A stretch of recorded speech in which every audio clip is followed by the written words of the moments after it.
हिंदू धर्म में नारियल का विशेष महत्व है। नारियल के बिना कोई भी धार्मिक कार्यक्रम संपन्न नहीं होता है।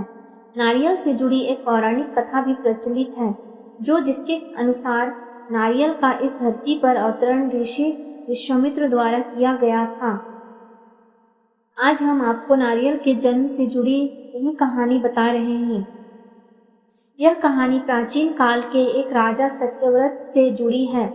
सत्यव्रत एक प्रतापी राजा थे, जिनका ईश्वर में संपूर्ण विश्वास था। उनके पास सब कुछ था, लेकिन उनके मन की एक इच्छा थी, जिसे वे किसी भी रूप में पूरा करना चाहते थे। वे चाहते थे कि वे किसी भी प्रकार से पृथ्वी लोक से स्वर्गलोक जा सके।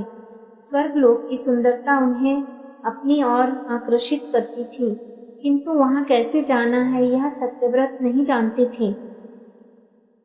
एक बार ऋषि विश्वामित्र तपस्या करने के लिए अपने घर से काफी दूर निकल गए थे और लंबे समय से वापस नहीं आए थे।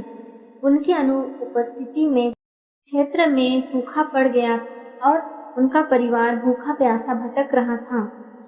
तब राजा सत्यव्रत ने उनके परिवार की सहायता की और उनकी देखरेख की जिम्मेदारी ली।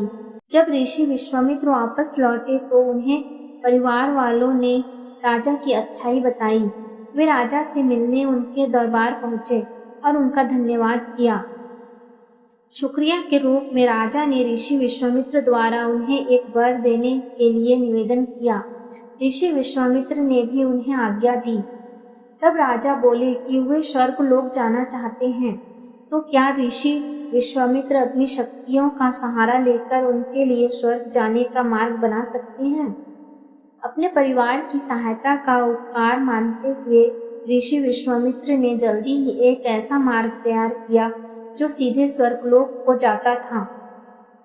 राजा सत्यव्रत खुश हो गए और उस मार्ग पर चलते हुए जैसे ही स्वर्गलोक के पास पहुंचे ही थे कि स्वर्गलोक के देवता इंद्र ने उन्हें नीचे की ओर धकेल दिया।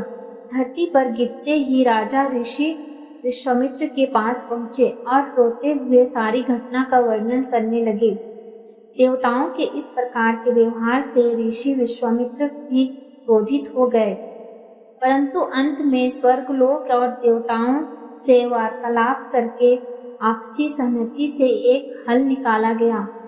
इसके मुताबिक राजा सत्यव्रत के लिए अलग से एक स्वर्गलोक का निर्माण करने का आदेश दिया गया। यह नया स्वर्गलोक पृथ्वी एवं असली स्वर्गलोक के मध्य में स्थित होगा, ताकि ना ही राजा को कोई परेशानी हो और ना ही देवी देवताओं को किसी कठिनाई का सामना करना पड़े। राजा सत्यव्रत भी इस सुझाव से बेहद प्रसन्न हुए, किंतु ना जाने ऋषि विश्वामित्र को एक चिंता ने घेरा हुआ था। उन्हें यह बात सता रही थी कि धरती और स्वर्गलोक के बीच होने के कारण कहीं हवा के जोर से यह नया स्वर्गलोक डगमगा न जाए। यदि ऐसा हुआ तो राजा फिर से धरती पर आ गिरेंगे। इसका हल निकालते हुए ऋषि विश्वामित्र ने नए स्वर्गलोक के ठीक नीचे एक खंभे का निर्माण किया, जिसने उसे सहारा दिया। माना जाता है कि यही खंभा समय आने पर एक पेड़ के मोटे तने के रूप में बदल गया और राजा सत्यव्रत का सिर एक फल बन गया। इसी पेड़ के तने को नारियल का पेड़ और राजा के सिर को नारियल कहा जाने लगा। इसलिए आज के समय में भी नारियल का पेड़ काफी ऊंचाई पर लगता है।